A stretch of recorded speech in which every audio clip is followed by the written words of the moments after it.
The loud beep of his alarm woke Ta Jun from sleep. He opened his eyes and sat up in one smooth motion. Unlike other students who needed multiple alarms, Ta Jun woke up fully alert. It was 5:00 a.m. Standard Galactic Time. Another perfect day was about to begin. Ta Jun looked out his window at the 3 moons of Centauri Prime, home to the Galactic Academy of Sciences. The Academy's tall glass towers shone in the early morning light. For 5 years, these buildings had been his home. Now, in his final year, he was closer than ever to achieving everything he had worked for. "Room, display my schedule," Ta Jun said. A holographic screen appeared in front of him, showing his day planned down to the minute. First, 2 hours of private study. Then breakfast, exactly 340 calories of balanced nutrition. After that, advanced quantum physics class, where he would present his latest research. The rest of his day was equally full. Ta Jun was not just any student. He was the top student at the most elite school in the galaxy, where 300 different alien species sent their brightest minds. In the Academy's 3,000-year history, no Soren had ever graduated with the highest honors in quantum astrophysics. Ta Jun would be the first. He touched a small silver medal on his desk, a gift from his father when he left their home planet. "Bring honor to the family," his father had said. "We have arranged everything for your return." The everything included a position on the Science Council waiting for him, and a pairing with Su Bin, daughter of another important Soren family. Their union would join 2 powerful bloodlines. Ta Jun had seen Su Bin's picture and academic records. She was suitable, though they had never spoken. Ta Jun walked to his bathroom and looked in the mirror. His blue-tinted skin was clear, his silver eyes alert. Like all Sorens, he had a slight ridge running from his forehead to the back of his head. It was considered a mark of intelligence among his people. After washing, he put on his black and silver academy uniform. The 6 small pins on his collar showed his achievements. No other student had more than 4. Ta Jun sat at his desk and began his morning study. He was working on a new theory of faster-than-light travel that could cut travel time between galaxies by 40%. When published, it would make him famous throughout the coalition. A message appeared on his screen. It was from Dean Yorick, head of the Academy. "Ta Jun, please come to my office at 11:00 today. I have an important assignment for our top student." Ta Jun frowned. An assignment from the dean himself was a great honor, but it wasn't on his schedule. He disliked surprises. When he arrived at Dean Yorick's office later that day, the dean was standing at the window. Yorick was a Velhan, tall and thin with gray skin. "Ah, Ta Jun. Thank you for coming," the dean said. "The Academy has decided to start an exchange program with a newly discovered planet. Which advanced civilization has joined the coalition?" Ta Jun asked, already thinking of the research possibilities. "Earth," replied the dean. Ta Jun tried not to show his shock. Earth was a primitive planet that had only achieved basic space travel. Most galactic species considered humans barely more advanced than animals. "I don't understand," said Ta Jun carefully. "Some council members believe humans have potential," the dean said, looking uncomfortable. "The Academy has agreed to accept 5 human students, and we need our best student to help guide one of them." Ta Jun felt cold. This would disrupt his entire study plan. Working with a human would be like a physics professor teaching basic math to a child. "I am honored by your trust," Ta Jun said, hiding his disappointment. "When does this program begin?" "Tomorrow," said Dean Yorick. "The human will meet you in the Library of Applied Sciences at 9:00 a.m. As Ta Jun left the dean's office, his perfect future suddenly seemed less certain. He didn't know that by this time tomorrow, his life would begin to change forever. Ta Jun could not sleep that night. He tossed and turned in his bed, thinking about the human he would meet tomorrow. The more he thought about it, the more unfair it seemed. He had worked too hard to waste time on a primitive species. Morning came too quickly. Ta Jun skipped his usual morning study routine and went straight to breakfast. In the dining hall, everyone was talking about the human exchange students.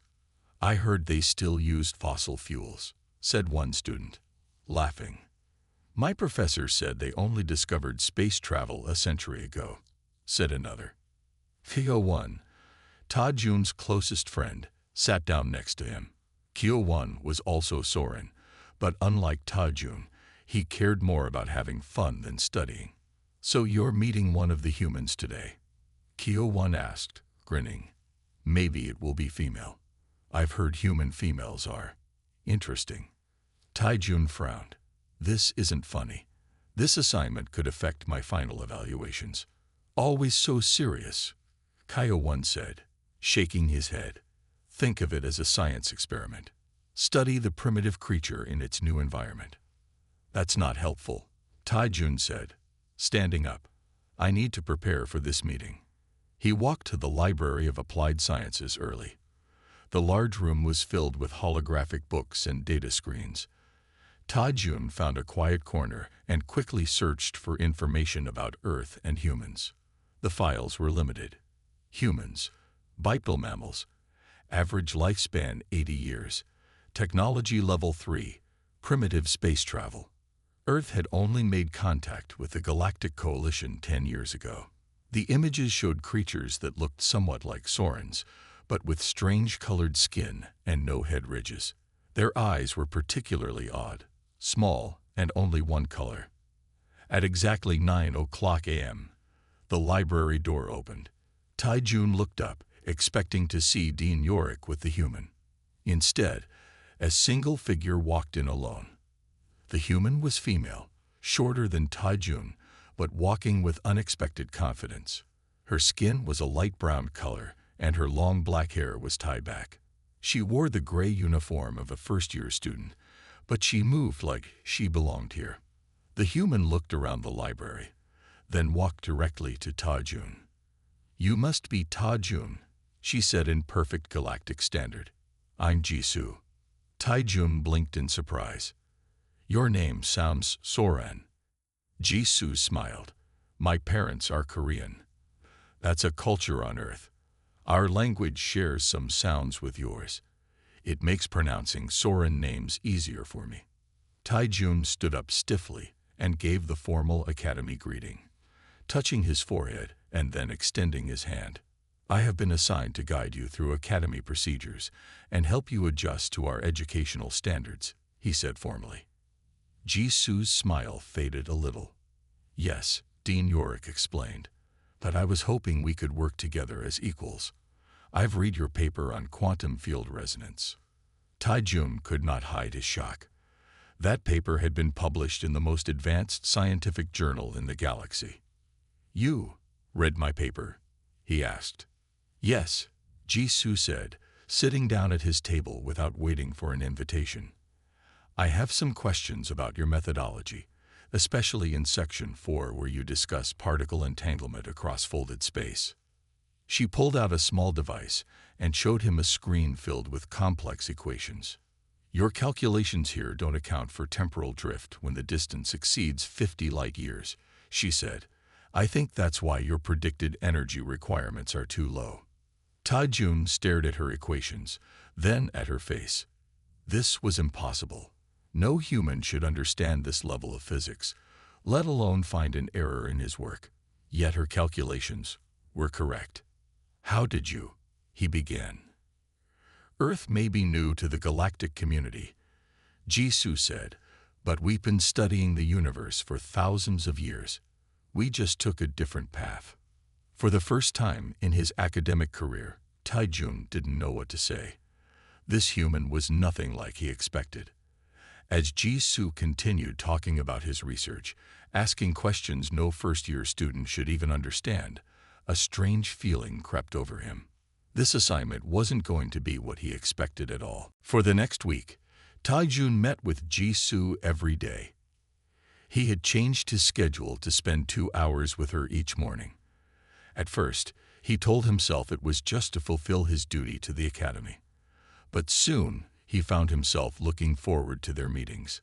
Today, they sat in Lab 7, where first-year students practiced basic energy field manipulation. Jisoo was supposed to be learning how to use the equipment. Instead, she was asking questions about Ta-Jun's research again. "But why do you assume the particles must remain in a stable pattern?" she asked, drawing a different diagram on her screen. "On Earth, we've found that controlled chaos can sometimes be more efficient." Ta-Jun frowned. Chaos is the opposite of efficiency. All advanced galactic science is based on perfect order. "That's one approach," Jisoo said.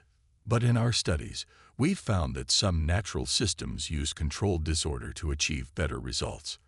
Like how water molecules move randomly but still flow in one direction." Before Ta-Jun could argue, Professor Nix entered the lab. The tall, four-armed professor looked surprised to see Ta-Jun. "Student Ta-Jun, why are you in a first-year lab?" he asked. "I am guiding the human exchange student, as requested by Dean Yorick," Ta-Jun explained. Professor Nix looked at Jisoo with four blinking eyes. "Ah, yes, the Earth student." He didn't try to hide his doubt.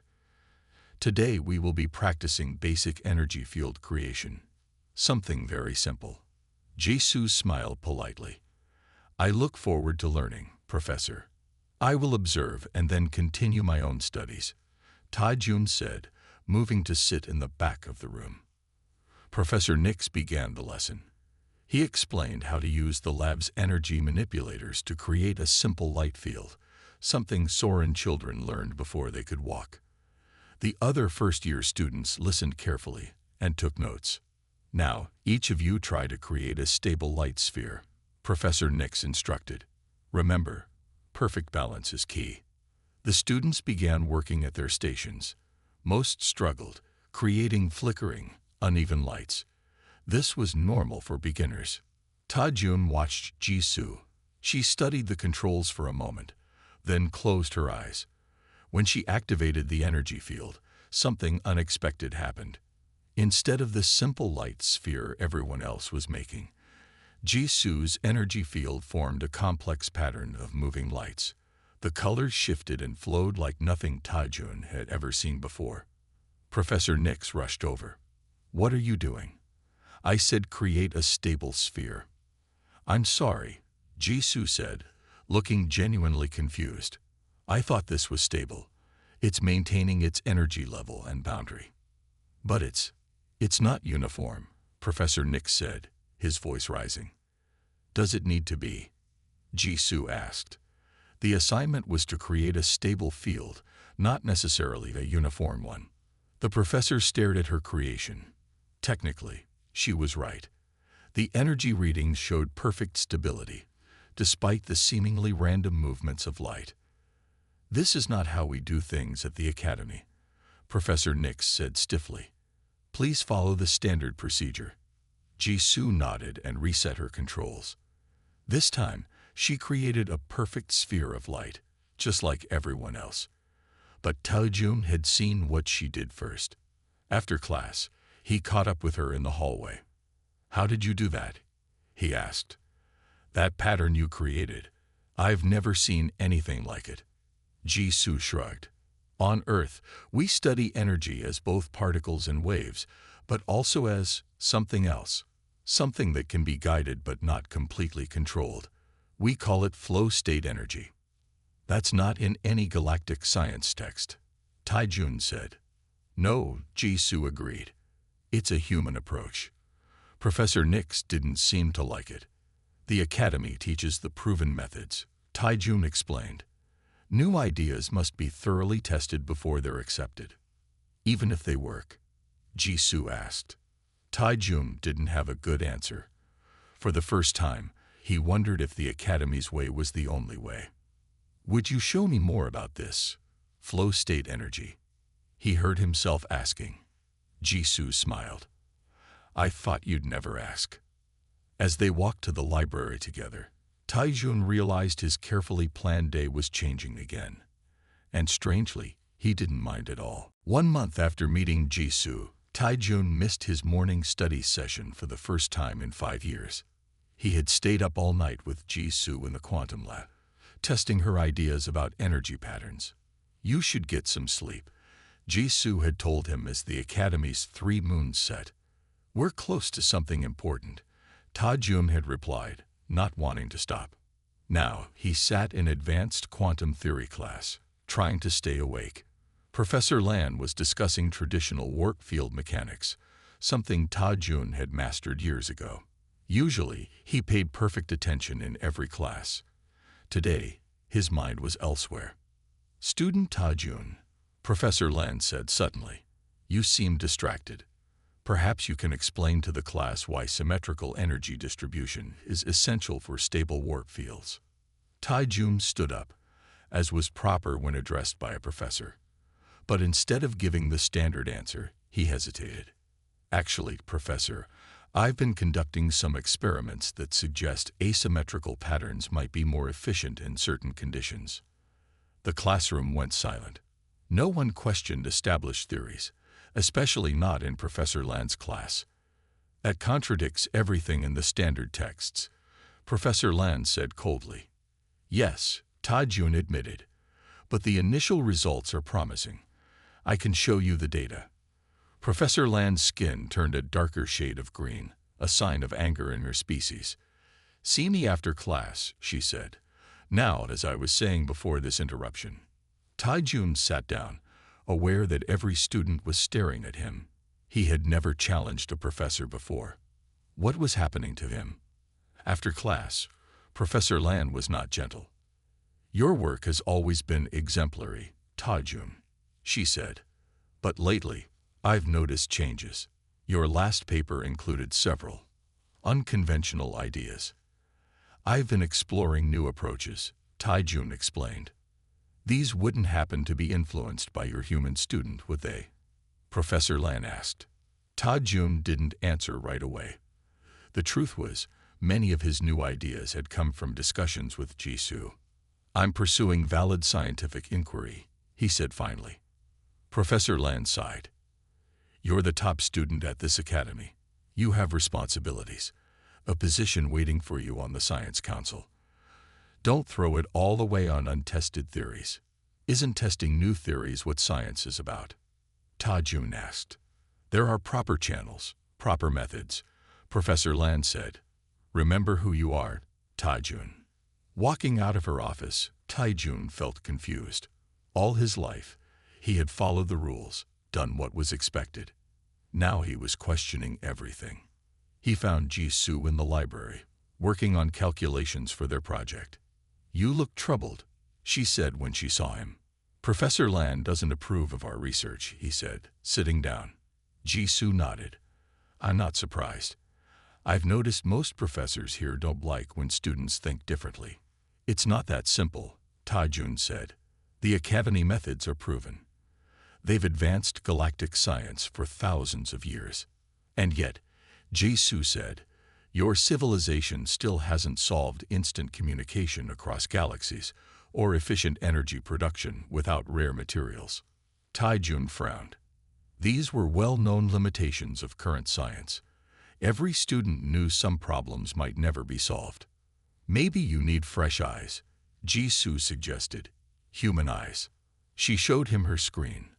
On it was a new approach to their quantum communication project, something completely different from what they'd been working on. "This can't possibly work," Ta-Jun said, looking at her calculations. "Why not?" Jisoo challenged. Because it's not how things are done," he said, and immediately heard how weak that sounded. Jisoo smiled. "Let's find out if it works. Tonight." Ta-Jun knew he should say no. He had an important test tomorrow. He needed to study. He needed to get back on track. "Okay," he said instead. "Tonight." As he left for his next class, already planning to miss another study session, Ta-Jun wondered what was happening to the perfect future he had always wanted. "What is this place?" Ta-Jun asked, looking around the small room. They were in a section of the academy he had never visited before. The room was filled with soft cushions instead of proper chairs. The walls showed moving images of Earth landscapes. Strange sounds played from hidden speakers.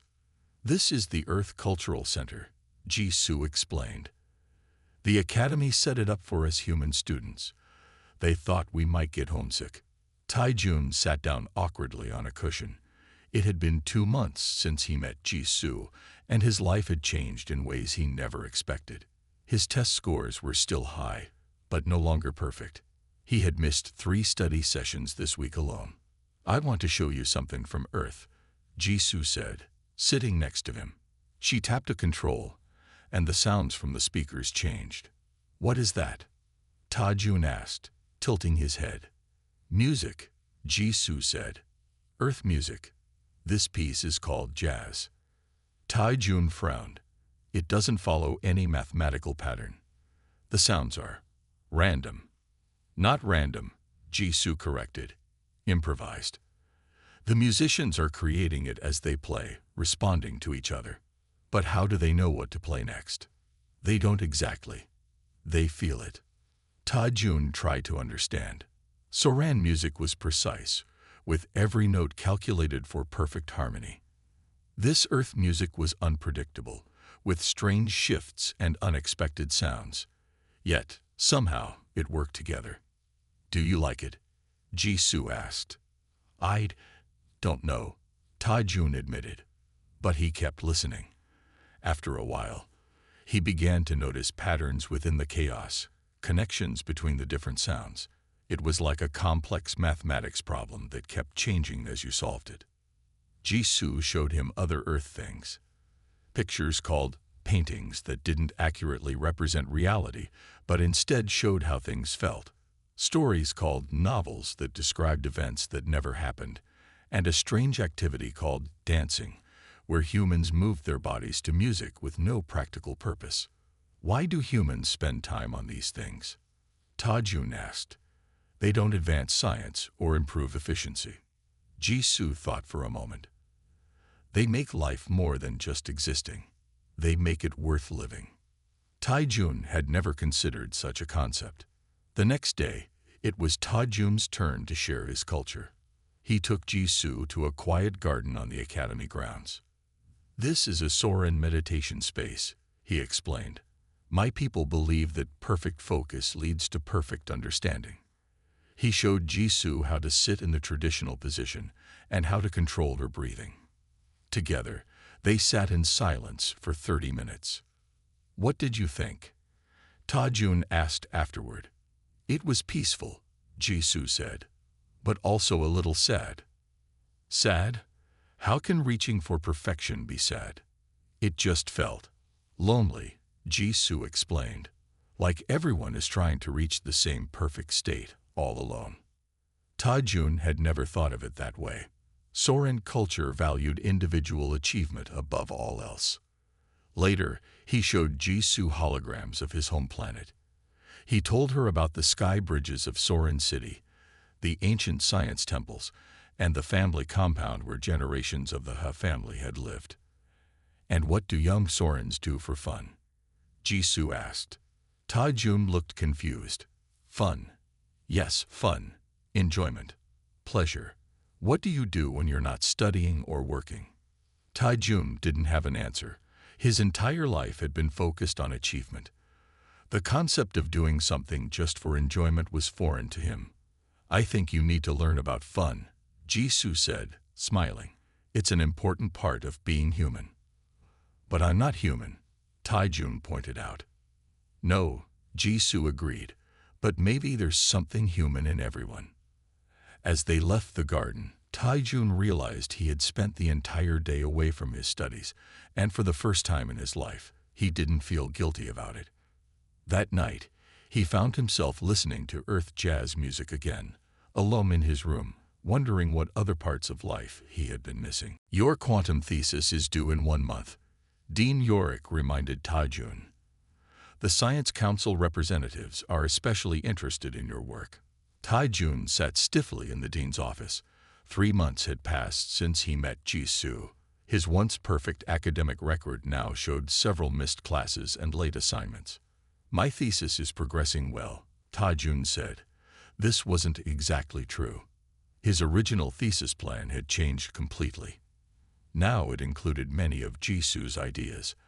ideas the Science Council might find too radical. I'm glad to hear it, Dean Yorick said. And how is your work with the human student going? Jisoo is adapting well to the academy, Taijun said carefully. The dean nodded. Good. Your assistance was needed only until she adjusted. You can now focus fully on your thesis. Taijun felt a strange pain in his chest. The idea of not working with Jisoo anymore bothered him deeply. With respect, Dean Yorick, I believe continued collaboration with Jisoo would benefit my research. Her perspective offers unique insights. The dean's expression darkened. Your thesis should reflect academy methods, not human ideas. Remember what's at stake, Taijun. Your family is counting on you. After leaving the dean's office, Taijun went straight to the lab where he and Jisoo had been working. She looked up from her calculations and immediately knew something was wrong. What happened? She asked. The dean wants me to stop working with you, Taijun said. He thinks you're distracting me from my thesis. Jisoo put down her tablet. And what do you think? Before Taijun could answer, the lab door opened. A female Soren entered, wearing expensive travel clothes. Her skin was a deeper blue than Taijun's, a sign of pure Soren bloodlines. Subin, Taijun said in shock. What are you doing here? Your family sent me, Subin said. Her voice was cold. They've heard concerning reports about your performance. I've come to provide support. Her eyes moved to Jisoo, studying the human with obvious disapproval. This must be the Earth student you're mentoring, Subin said.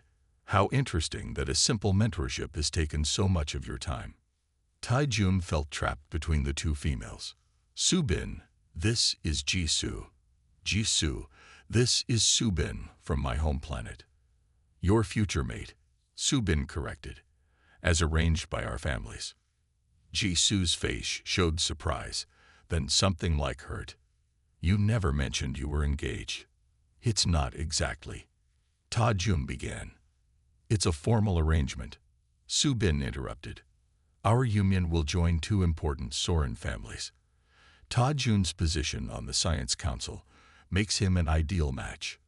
Jisoo stood up. I should go. You two probably have a lot to discuss. Jisoo, wait. Taijun started to follow her. Subin caught his arm. Let the human go, Taijun. We need to talk about your future. Your real future. Later that night, Taijun couldn't sleep. Subin had spent hours reminding him of his responsibilities to his family and his people. She had brought messages from his parents expressing their concern about his recent performance. Your father is worried, Subin had said. The academy reports you've been missing classes, questioning professors. This isn't like you, Taijun. She was right. He wasn't the same person he had been before meeting Jisoo. He had changed, and he didn't want to go back. Taijun got up and went to his computer. He sent a message to Jisoo. Meet me at the observatory. Please. The academy's observatory sat on the highest tower. When Jisoo arrived, Taijun was looking at the stars. Subin left for Soren this evening, he said without turning around. She'll tell my family that I've changed. Have you? Jisoo asked quietly. Taijun turned to face her. Yes. I've been thinking about things I never questioned before. About my future, about what I really want. And what do you want? Jisoo asked. Instead of answering with words, Taijun stepped forward and did something that would shock any Soren. He touched his forehead to Jisoo's, the most intimate gesture in his culture. You, he said simply. I want a future with you in it. In that moment, as the stars shone above them, Taijun knew he had crossed a line he could never uncross. And he didn't care. News traveled fast at the academy. Within days, everyone knew about Taijun and Jisoo. Students whispered as they walked by. Professors who had once praised Taijun now looked at him with disappointment. A Soran and a human, Taijun heard someone say in the dining hall. It's unnatural. He tried to ignore the talk and focus on his thesis. He and Jisoo worked together every day, combining their ideas into something new. Their research on quantum communication was unlike anything in Academy records. Taijun believed it could change interstellar travel forever. One morning, Taijun received a message to meet Dean Yorick immediately. When he arrived at the dean's office, 3 Soren officials were waiting with the dean. "Taijun," said the oldest Soren, "I am Elder Quan, representing the Ha Family Council." Taijun bowed respectfully, but his heart was racing. A visit from a family elder was serious. "Su Bin has informed us of your situation," Elder Quan said. "We are deeply concerned." "My personal choices don't affect my work," Taijun said. "Your personal choices reflect on our family name," Elder Quan replied. "Associating with a human in this way brings shame to generations of ancestors." Dean Yorick cleared his throat. "There's also the matter of your thesis, Taijun. I've reviewed your draft. It contains ideas that contradict established academy teachings." "Because they're new," Taijun argued. "Isn't science about discovering new knowledge? Science is about building on proven foundations," the dean said. "Your work has become erratic, influenced by human thinking." Elder Quan stepped forward. "The family council has made a decision. You will return to Soren immediately. You will complete a proper thesis under supervision. The arrangement with Su Bin's family will proceed as planned." "And if I refuse?" Taijun asked quietly. The elder's face hardened. "Then you are no longer part of the Ha family. All support will end. Your name will be removed from family records. You will have no home, no position, no future among your people." Taijun felt like the floor was falling away beneath him. Being removed from the family was the worst punishment a Soren could face. No one would help him. No one would hire him. He would be alone forever. "I need time to think," he said finally. "You have until tomorrow," Elder Quan said. "Choose wisely, Taijun." After they left, Taijun went to find Jisoo. She was in their lab, working on the final calculations for their thesis. "They want me to go back to Soren," he told her, "to forget our work together, to forget you." Jisoo's eyes showed her pain, but her voice was steady. "What will you do?" "I don't know," Taijun admitted. "If I stay, I lose everything. My family, my future position, everything I've worked for." "I understand," Jisoo said quietly. "I would never ask you to give up so much." Taijun looked at their work displayed on the lab screens, months of shared ideas, discoveries, and breakthroughs. Then he looked at Jisoo, remembering everything she had shown him about life beyond ambition and duty. That night, Taijun didn't sleep. He walked through the academy grounds, thinking about his choice. The 3 moons of Centauri Prime lit his path as he considered 2 very different futures. At sunrise, he stood before Elder Quan, Dean Yorick, and the other Soren officials. His decision was made. "I will not return to Soren," Taijun said. "I will complete my thesis with Jisoo. It contains valuable discoveries that could help all species, including Sorens." Elder Quan's face showed no emotion. "Then you are no longer Taijun of the Ha family. Your name is struck from our records. You are nothing to us." "I understand," Taijun said, feeling strangely calm despite the weight of the elder's words. As the officials left, Dean Yorick stayed behind. "Your academy scholarship is also revoked," he said, "and your guaranteed position on the Science Council has been offered to another student." Taijun nodded. "I expected that."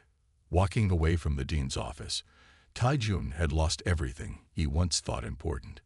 Yet somehow, he felt free for the first time in his life. Without academy funding, Taijun had to move out of his comfortable room. Jisoo helped him carry his few belongings to a small storage area near the maintenance section that she had convinced a friendly staff member to let them use. "It's not much," she said, looking around the cramped space, "but we can work here." Taijun put down a box of research materials. "The academy won't let us use the main labs anymore. How can we finish our thesis?" "We'll find a way," Jisoo said. Humans are good at working with limited resources. Over the next 2 weeks, they created a small lab from discarded equipment. Most students ignored them now. Some were openly hostile. Only Kyo-1, Ta-Jun's old friend, still spoke to him. You've gone crazy, Kyo-1 told him one day, throwing away everything for a human and some wild theories. They're not wild theories, Ta-Jun insisted. Our calculations work. We just need to test them. But testing required equipment they didn't have. Their thesis deadline was 1 week away, and they had only theories, not proof. Late one night, as they worked in their makeshift lab, the door opened. Professor Mira, a young teacher who rarely spoke in faculty meetings, entered quietly. Professor, Ta-Jun said in surprise. Why are you here? I've been following your work, she said, looking around nervously. Your theories about quantum communication are interesting, but not acceptable to the Academy, Ta-Jun said bitterly.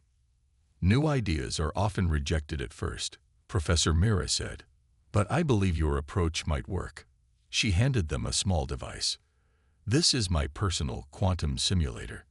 It's not powerful enough for full testing, but it might help. After she left, Jisoo turned to Ta-Jun with excitement. This could be what we need. Let's run the simulation now. They worked through the night, programming their equations into the simulator. As morning approached, they prepared to run the final test. If this works, Ta-Jun said, it proves our theory that quantum particles can be linked across any distance without the energy loss that current methods have. Which means instant communication between galaxies, Jisoo added. No more message delays. No more waiting weeks for responses from distant colonies. Ta-Jun started the simulation. Numbers and diagrams flashed across the screen as the device processed their equations. Then suddenly, everything stopped. Did it crash? Jisoo asked. Ta-Jun checked the readouts, then checked them again. No, he said slowly. It worked perfectly. The simulation shows our method uses 90% less energy than current systems, with instant connection regardless of distance. Jisoo stared at the results. We did it, she whispered. We actually did it. They looked at each other, the full meaning of their discovery sinking in. This wasn't just a thesis project anymore. This was something that could change galactic communication forever. That afternoon, Professor Mira returned. She reviewed their results with growing excitement. This is remarkable, she said. I need to show this to the science department. With your permission. Of course, Ta-Jun said. But will they listen? We're not exactly in favor right now. Science should be about results, not who discovers them, Professor Mira said. I'll try. 2 days later, Professor Mira returned with bad news. I spoke with Dean Yorick and the department heads. They refused to review your work. Why? Jisoo asked. The results are clear. Pride, Professor Mira said simply. They don't want to admit that a disgraced student and a human could make a discovery they missed. Dean Yorick said your methods don't follow Academy protocols, so the results can't be trusted. Ta-Jun wasn't surprised, but the rejection still hurt. Everything they had worked for, proven right, and still rejected. What do we do now? He asked Jisoo when they were alone. Jisoo was quiet for a moment. Then she said, I have an idea, but it means leaving the Academy. Leaving this planet. Where would we go? Ta-Jun asked. Earth, Jisoo said. My people might listen where yours won't. Ta-Jun looked around their small lab, at the academy he had once been proud to attend, at the life he had lost. Tell me more about Earth, he said. 5 years had passed since Ta-Jun left the academy. He stood on the balcony of a small research center, looking out at the blue ocean of Earth. The sound of waves hitting the shore still seemed strange to him. Soran had no large bodies of water. The door behind him slid open, and Jisoo joined him at the railing. She wore the simple white coat that Earth scientists preferred instead of the formal robes of the academy. The new communication array is working perfectly, she said. We just received a message from the Mars colony in under 1 second. Tai-Jun smiled. That's 3 seconds faster than last week. Their journey to Earth had not been easy. The Academy had refused to acknowledge their work or grant Tai-Jun his degree. When they first arrived on Earth, many human scientists had been skeptical of their theories. But Jisoo had found support from her old university professor, who gave them space to work and basic equipment. Slowly, they had proven their ideas. Their quantum communication system now connected Earth to its colonies on Mars and Europa. Soon, it would reach farther.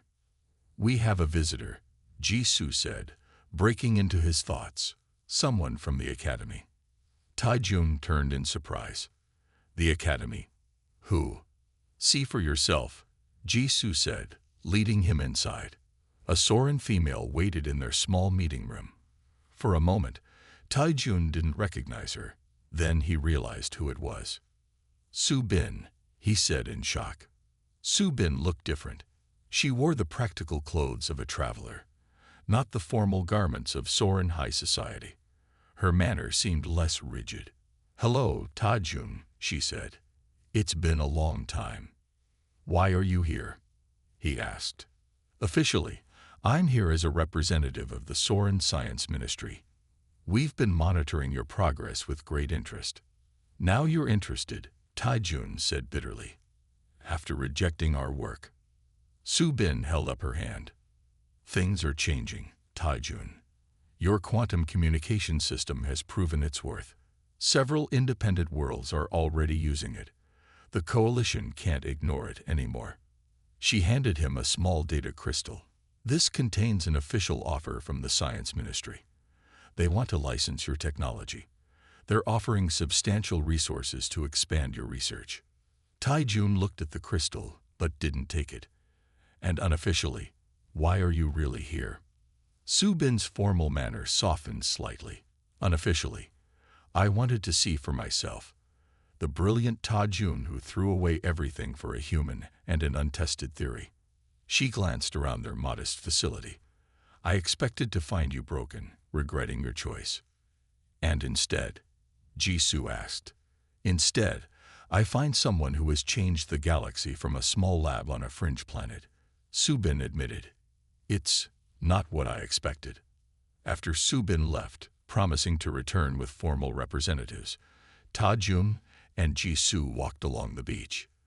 The sun was setting, turning the water orange and gold. Will you accept their offer? Jisoo asked. Tai-Jun picked up a smooth stone and tried to skip it across the water, something Jisoo had taught him. It bounced twice before sinking. 5 years ago, an offer from the Science Ministry would have been everything I wanted, he said. Now, I'm not sure. They need our technology, Jisoo pointed out. It would help many people across the galaxy. Yes, Tai-Jun agreed. But we don't need to give them control. We can work with them, but on our terms. Jisoo smiled and took his hand.